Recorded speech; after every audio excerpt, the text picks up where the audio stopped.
નમસ્કાર દર્શક મિત્રો, હું છું રૂપલ હુણેચિયા. સંપૂર્ણ ન્યૂઝમાં આપનું સ્વાગત છે.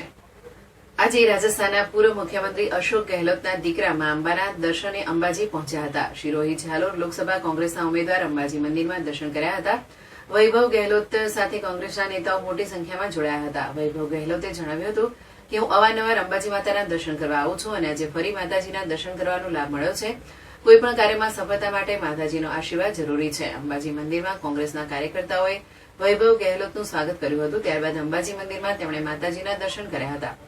મંદિરના મહારાજ દ્વારા તેમને આશીર્વાદ અને ચુંદડી આપવામાં આવી હતી. અંબાજી મંદિરમાં દર્શન કર્યા બાદ તેઓએ માતાજીની ગાદીમાં જઈને આશીર્વાદ લીધા હતા. વૈભવ ગેહલોત શિહોરી ઝાલોર લોકસભા સીટથી કોંગ્રેસનો પ્રચાર કરી રહ્યા છે. રાજસ્થાનમાં હાલમાં ભાજપ સરકાર છે અને તેમણે કોંગ્રેસની જૂની યોજનાઓના નાણાં અને સેવામાં ઘટાડો કર્યો છે. આ કારણે રાજસ્થાનની જનતા ભાજપ સરકારથી નારાજ છે, એટલે તેઓ લોકસભામાં કોંગ્રેસને વધુ મતો આપશે.